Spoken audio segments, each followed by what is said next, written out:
So, ayan po ang ating menu for today mga kalabs.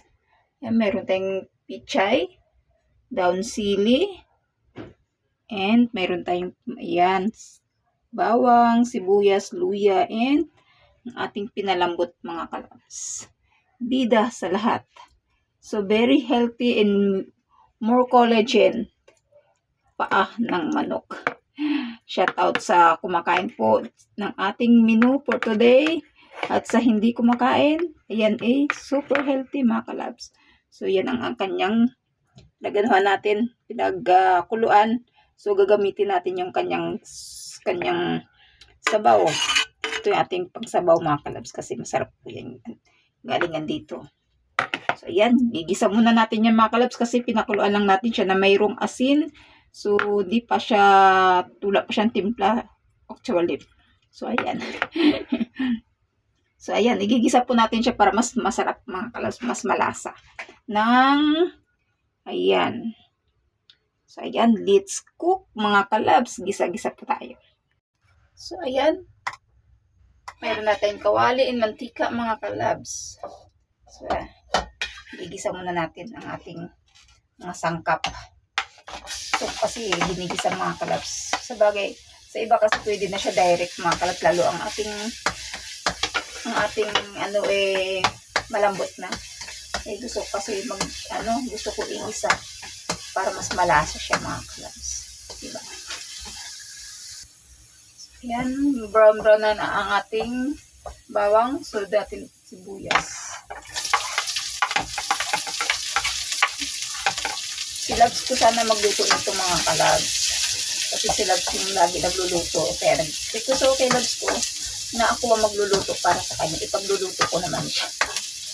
Kasi siya lagi nagluluto para sa amin. Sabi ko, pagluto nga kita ng ako naman magluto. Nagbigyan naman ako. Tulog natin ang luya para pang sa lansa.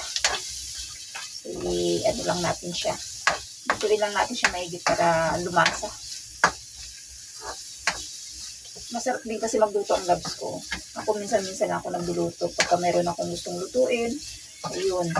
Tulad nito, gusto ko siya ipagluto at gusto ko rin magluto ba? Kaya ako magluluto ngayong menu namin for lunch.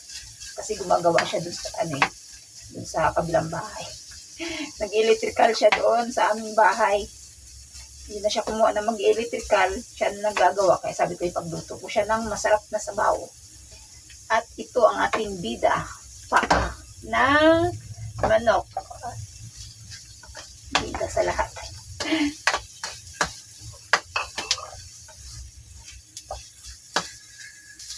So, ayan.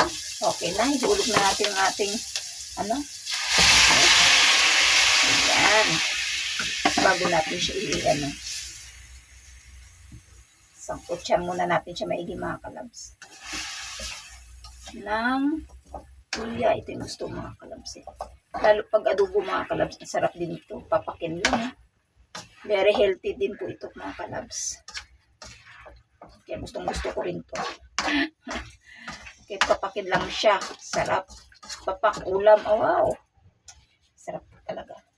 So, ayan. Bago natin siya takpan, lagyan natin siya ng pampalasa mga kalabs. Sinasabay ko na yan pag ako nagigisa mga kalabs. Pampalasa. So, ayan. Tsaka, mayroon tayong Knorr cubes. Ganun na ako magtimpla mga kalabs.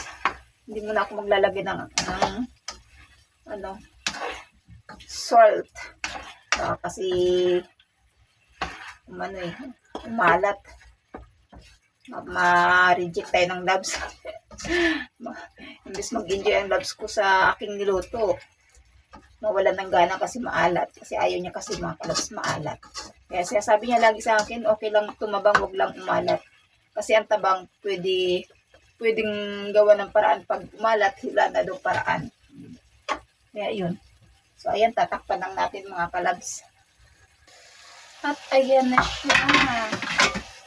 Mainit. Sinangkutsa na natin siya. Ayun, mabango.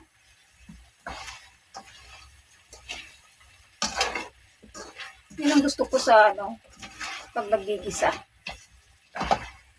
Talagang ano siya, katas na katas. Bago natin siya lagyan ng tubig.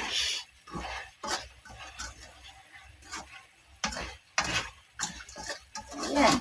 So, ilalagyan natin siya ng sabaw nung pinagkuluan sa kanya. Yun ang ilalagay natin. Bagsak ko, loko mo tayo. Bumagsak. Malakas kasi hangin kanina. Oo, dalawa na ako kumbag. Oy. So, ayan ang kanyang sabaw mga kalabs. Ang pinaglutuan. Yun ang sinabaw natin. Bagsak ang papaya. Sayang. Eh di hinog na. Ano yung luto mo lang? Hindi, kalahati lang. Kasi madami. Di ba sabi mo? Kalahati lang. Kasi madami siyang paa mga kalabs. 2 kilo itong binili ko. Eh, 2 lang naman kami kakain. So, hinati ko lang siya. So, papakuluin lang po natin mga kalabs.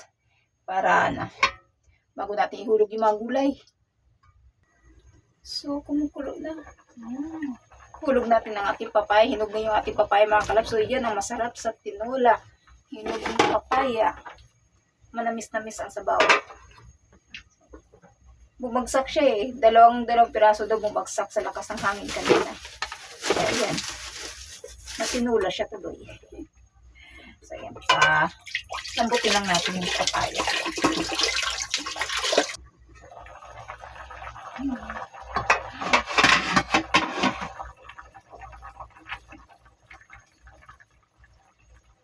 So, madali na siya maluto.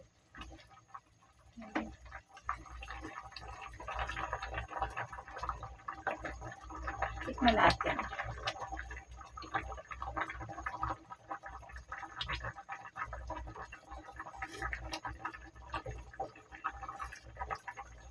So, naglagay ako ng Knorr cubes saka tayo mag-add ng asin kasi medyo kulang sa alat. So, pagka medyo matabang, magpapatis na lang.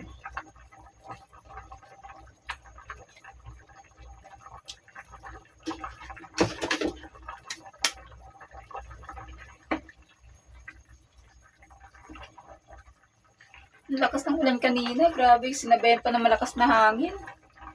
Kaya yung papaya, buti hindi nagbuwal yung papaya. Bunga lang nahulog. Ang dami niya kasing bunga mga kalabs. Diba nakita nyo naman, binalag ko yung aking papaya. Halos, grabe, puro bunga ang mayroon. Ang dami. Sipag niya magbigay ng bunga. Buti hindi siya nagbuwal. Kaya ating sahog ngayon, papaya. Hinog na papaya. Namis-namis ang sabaw.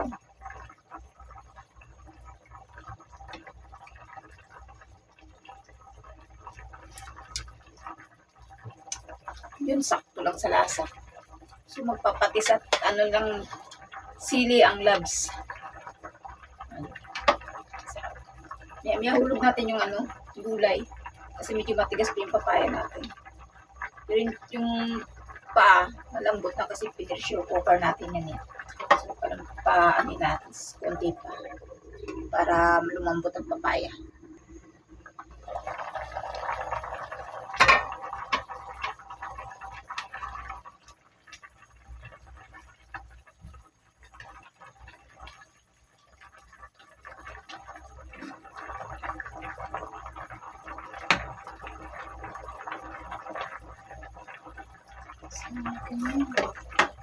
Hulog natin ating pichay.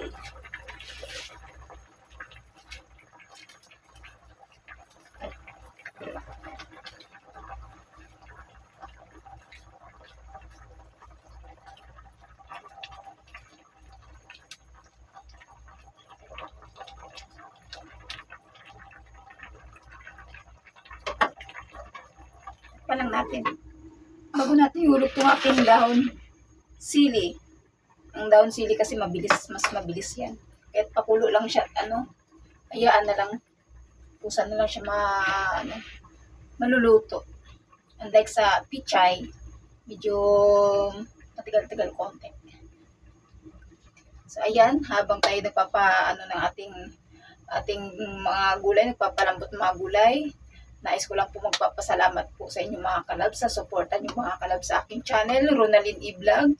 Thank you sa lahat na nanonood sa aking mga videos, nag-share, nag-like, nag-subscribe, Thank you lahat ng nagbigay ng blessing sa akin para mabuo yung aking $100. Thank you. At lahat ng nagpa-member sa akin, thank you so much po. Shoutout po kay Gina Ramos na bagong member ko po, si Kuya Daisan in Luxor TV Vlog.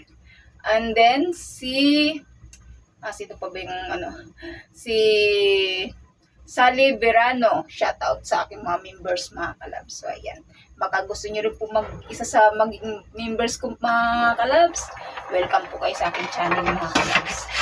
So ayan, so baka gusto niyo sa akin, alam niyo na.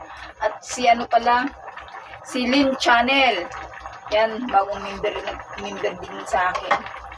Yan, shoutout po sa inyo mga kalabs, sa aking mga members.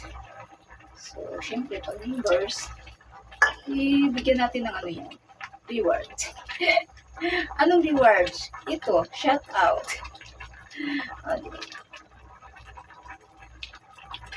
So, ayan, luto lang ating talaga, hinog na siya. Hinog ng ating papaya. O, di ba, luto na kagad yung daon sili mga kalabs, So, tayo natin. Kasi mas maganda kasi half cook lang yung mga dahon-dahon natin mga kalabs. Unlike sa pichay, di ba? Medyo pa yung pichay. Pero yung daon sili, kakahulog ko lang. Luto na siya. So, tikman lang natin kung sakto ang lasa.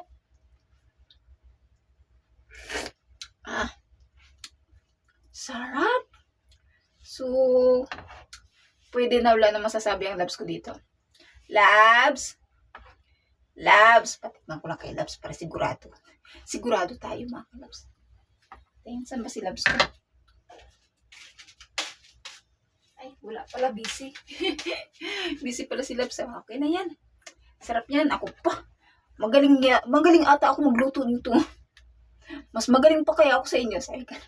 Ayan mga kalabs, shoutout po sa hindi kumakain at kumakain sa ating menu for today. Ito lang po ang ating menu mga kalabs. Paa ng manok. So, yung hindi kumakain nito, kumain na kayo mga kalabs. Kasi sobrang sarap nito at very healthy at more benefits siya sa ating katawan mga kalabs. More collagen. So, kumain na po kayo mga kalabs. Pag kayo may mga diabetes, isa din po ito sa required na kakainin ng ating mga alam niyo na. So, ayan sarap niyan mga kalabs. So, sarap nito kasi malambot mga kalabs. Pina-pressure cooker muna namin bago natin. Ayan nanginginig-nginig siya. Ang sarap lambot-lambot niya. Sumasayo-sayo. So, ayan. Siya, pina-pressure cooker muna natin kasi dun po masarap ang ating ulam pag malambot. Hindi siya masarap pag matigas kasi hindi mo siya ma-enjoy kainin. Diba? So, ayan mga kalabs. So, maraming salamat po mga kalabs. Hali na kayo mga kalabs. Dala na kayo ng ang inyong mga ganito mga kalabs, mga lagayan. At ito, ang ating ulam. Marami po ito para sa aming dalawa ng labs ko. So, mag-share blessings tayo dito sa ating kapitbahay mga kalabs. So, ayan. Kasi malakas ang ulan, masarap humigop na sabaw. Ito ang sagot mga kalabs sa malamig na panahon. Sabaw is real. So, ayan. Thank you, mga kalabs. Maraming salamat po. God bless everyone. Ingat po tayong lahat, mga kalabs, kasi buwabaha at ang lakas ng ulan, hangin. So, kung hindi naman importante na lumabas, huwag na tayong lumabas, mga kalabs. Sa bahay na lang tayo, mga kalabs, at kumain ng ganitong ulam, mga kalabs. So, ayan. Thank you. God bless. Bye.